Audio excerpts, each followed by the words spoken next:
Hello दोस्तों, मैं मंजूर आलम स्वागत करता हूं आपका अपने यूट्यूब चैनल पे। आज के इस वीडियो में हम लोग बात करेंगे क्लास 9th के बायोलॉजी के फर्स्ट चैप्टर कोशिका के बारे में, जो कि पिछले वीडियो में हम लोग डिस्कस किए थे। STET के सिलेबस को हम लोग 9th क्लास और 10th क्लास के बायोलॉजी के चैप्टर को अलग से बोर्ड पे लिख करके हम लोग एक अलग से बनाए थे कि किस तरह से हम लोग को सीरीज में बायोलॉजी के चैप्टर को पढ़ना है, जो कि STET के पेपर 1 का साइंस का चैप्टर था, जो कि 50 नंबर का बायोलॉजी और 50 नंबर का केमिस्ट्री पूछा जाता है। तो हम लोग बायोलॉजी के बारे में डिस्कस किए थे कि कितना चैप्टर था। तो हम लोग का क्लास 9th में 8 चैप्टर और क्लास 9th में 6 चैप्टर और क्लास 10th में 8 चैप्टर, तो ये 8 6 14 चैप्टर टोटल था हम लोग के सिलेबस में, जो कि हम लोग आज क्लास 9th के फर्स्ट चैप्टर को डिस्कस करेंगे। और इसी तरह से धीरे धीरे हम लोग सीरीज में बढ़ते हुए टोटल चैप्टर को कंप्लीट करेंगे, जिससे कि STET के एग्ज़ाम में हम लोग को अच्छा स्कोर हो सके। तो आइए शुरू करने से पहले अगर आप चैनल को सब्सक्राइब नहीं किए हैं तो ज़रूर सब्सक्राइब कर लें, जिससे कि आने वाला नोटिफिकेशन आप तक पहुंच सके। तो आइए शुरू करते हैं। हम लोग सबसे पहले सेल के बारे में जानते हैं, जो कि हम लोग शुरू से पढ़ते आ रहे हैं। सेल का डिफिनेशन कि कोशिका जो है मूलभूत संरचनात्मक एवं क्रियात्मक इकाई को कहा जाता है। और तो हम लोग को डिफिनेशन, अब इस एग्ज़ाम में डिफिनेशन तो पूछा नहीं जाएगा, हम लोग को जो जो फैक्ट है उसे सिर्फ याद रखना है और ध्यान में रखना है, जिससे कि हम लोग को एग्ज़ाम में जो क्वेश्चन पूछे वो हम लोग का माइंड में रहे। तो आइए शुरू करते हैं। सेल जो है, सेल को सबसे पहले रॉबर्ट हुक ने कॉर्क की पेड़ है, कॉर्क का पेड़ होता है, तो वही कॉर्क के पेड़ का छाल को जब माइक्रोस्कोप से जब देखा तो उसे मधुमक्खी के छत्ते की तरह कंपार्टमेंट, जो मधुमक्खी के छत्ते की में जो बना रहता है एक इस तरह का अलग अलग रूम के तरह, बक्सा के तरह बना रहता है, तो वो लैटिन वर्ड सेल का मतलब होता है कंपार्टमेंट या एक कमरा। तो वही रॉबर्ट हुक ने जब कॉर्क की छाल को अपने बनाए हुए माइक्रोस्कोप से जब देखा तो वो उसे मधुमक्खी की छत्ते की तरह दिखाई दिया, जिसे वो सेल नाम दिया, कोशिका, जो कि कॉर्क के छाल पे खोजा गया वो मृत कोशिका था। तो सबसे पहला क्वेश्चन हो गया इसमें कि कोशिका की खोज सबसे पहले रॉबर्ट हुक ने 1665 ईस्वी में की। ठीक है, कोशिका की खोज सबसे पहले रॉबर्ट हुक ने 1665 ईस्वी में। उसके बाद है केंद्रक की खोज।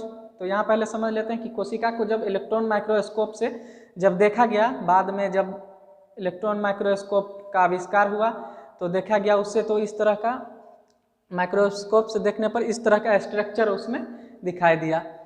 तो यहाँ देखिए, सबसे पहला जो बाहरी परत होगा वो कोशिका भित्ति। अब कोशिका भित्ति जो होगा सिर्फ प्लांट सेल में पाया जाता है। अब एनिमल सेल होगा उसमें कोशिका भित्ति नहीं पाया जाएगा, सिर्फ प्लांट सेल में कोशिका भित्ति पाया जाएगा। अगर एनिमल सेल होगा तो कोशिका भित्ति नहीं रहेगा, यहाँ कोशिका झिल्ली से स्टार्ट होगा। तो ये एक स्ट्रक्चर है कोशिका का, जो सबसे बाहरी परत जो होगा कोशिका भित्ति होगा, जो एनिमल सेल में पाया जाएगा, प्लांट सेल में पाया जाएगा। उसके बाद का जो लेयर होगा वो कोशिका झिल्ली होगा, कोशिका झिल्ली। उसके बाद होगा केंद्रक और कोशिका झिल्ली के बीच में जो होगा वो कोशिका द्रव होगा। उसके बाद जो होगा उसके बाद यहाँ केंद्रक होगा, ये डबल है, ये यहाँ। उसके बाद केंद्रक होगा, उसके बाद यहाँ केंद्रिका होगा। तो आप लोग स्ट्रक्चर को समझे कि अगर प्लांट सेल है तो सबसे बाहरी परत कोशिका भित्ति होगा, अगर एनिमल सेल है तो सबसे बाहरी परत कोशिका झिल्ली होगा। कोशिका झिल्ली के बाद कोशिका द्रव होगा, कोशिका द्रव के बाद केंद्रक होगा और केंद्रक के बाद केंद्रिका होगा। तो आइए अब यहाँ देखते हैं, केंद्रक की खोज सबसे पहले रॉबर्ट ब्राउन ने 1831 में की थी। उसके बाद है जीव द्रव, यही केंद्रक द्रव को ही कहा जाता है। तो जीव द्रव का नाम जो है कौन दिया? पुरकिंजे ने 1839 में, जो कि क्वेश्चन कॉम्पिटिटिव एग्जाम में भी ये बार बार क्वेश्चन पूछा जाता है कि जीव द्रव का नाम कौन दिया, तो पुरकिंजे ने 1839 में। अब कोशिका सिद्धांत कौन दिया? एम स्लाइडेन तथा टी स्वान। एम स्लाइडेन 1838 में और टी स्वान 1839 में सेल थ्योरी दिया। अगला है सभी कोशिकाएं पूर्ववर्ती कोशिका से बनी होती है। कोशिका सिद्धांत में यह बताया गया कि सभी जो कोशिका है पहले से मौजूद कोशिका से ही बनती है। अब कोशिका जो है दो तरह की हो सकती है, एक होगा यूनिसेलुलर कोशिका और मल्टीसेलुलर कोशिका। एक कोशिकीय जीव जैसे कि यूनिसेलुलर जीव में आ जाएगा अमीबा, क्लेमाइडोमोनास, पैरामीशियम तथा बैक्टीरिया, जो कि इसे याद रखना बहुत ही इंपॉर्टेंट है, जो कि पूछा जाएगा ऑप्शन में। देखिए कि एक कोशिकीय जीव कौन कौन से है, आपको ऑप्शन में ये सब दे दिया जाएगा। बहुकोशिकीय जीव में आ जाएगा कवक, पादप और जंतु। तो ये अलग अलग दोनों को याद रखना है, जो कि आप किसी भी एग्जाम में पूछा जाता है कि एक कोशिकीय जीव कौन कौन से है या फिर बहुकोशिकीय जीव कौन कौन से है। अब कोशिका जो है अपना आकार, जो कुछ कोशिका जो है अपना आकार बदलती रहती है और कुछ कोशिका का आकार जो है एक निश्चित रहता है। तो कौन सा कोशिका जो अपना आकार बदलती है, तो वो हो गया अमीबा। जो अमीबा जो है अपनी आकार हर वक्त बदलते रहती है। अमीबा के अलावा हो गया WBC, जो कि ल्यूकोसाइट भी कहा जाता है WBC को, वाइट ब्लड कॉर्पस्कल्स, वो अपना आकार बदलते रहती है।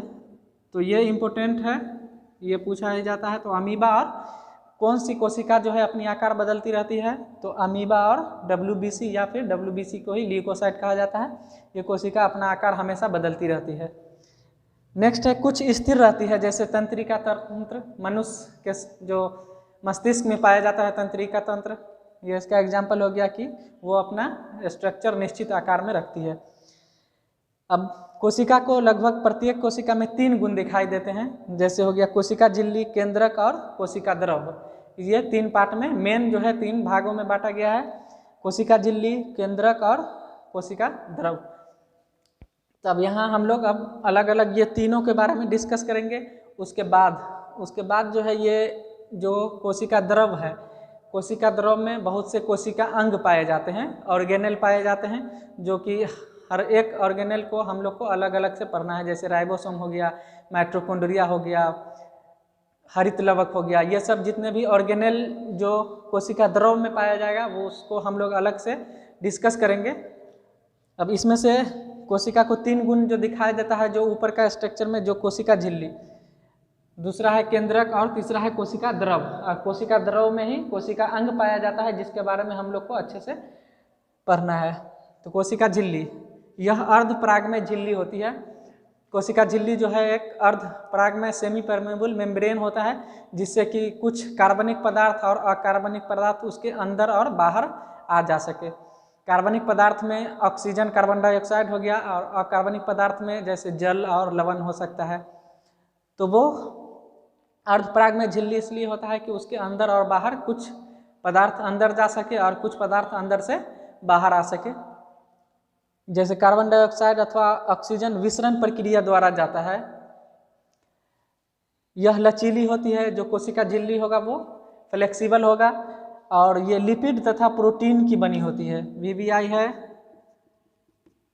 कोशिका झिल्ली जो होती है लिपिड तथा प्रोटीन की होती है, जिसमें कि 2 परत लिपिड की और 1 परत प्रोटीन की होती है।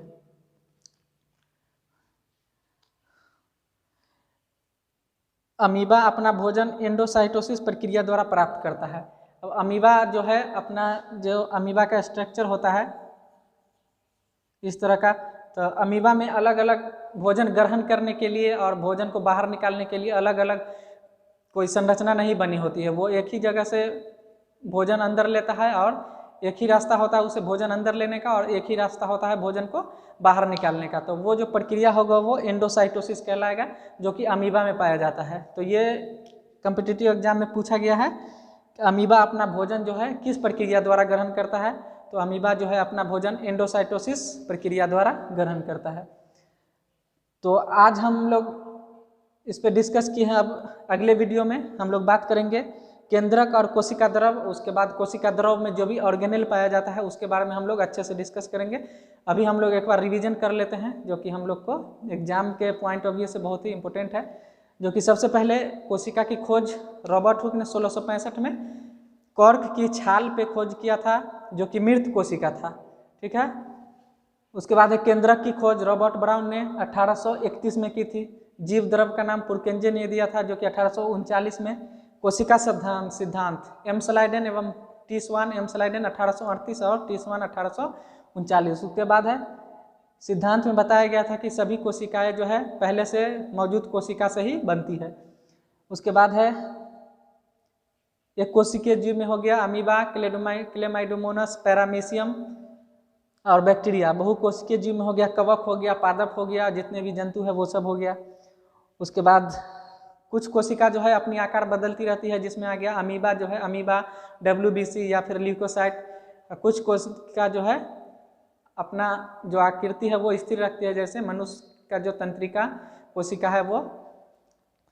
और कोशिका को लगभग जो स्ट्रक्चर है उसमें 3 गुण दिखाई देते हैं, जैसे पहला हो गया कोशिका झिल्ली, दूसरा हो गया केंद्रक और तीसरा हो गया कोशिका द्रव। कोशिका द्रव में ही कोशिका अंग पाया जाता है, जिसके बारे में हम लोग डिस्कस करेंगे, जो कि हो गया माइटोकॉन्ड्रिया हो गया, राइबोसोम हो गया, हरित लवक हो गया, ये सब। उसके बाद है कोशिका झिल्ली के बारे में हम लोग जाने कि ये अर्धपरागमय झिल्ली होती है, जिससे होकर के कुछ पदार्थ अंदर जा सकती है, कुछ पदार्थ बाहर आ सकती है।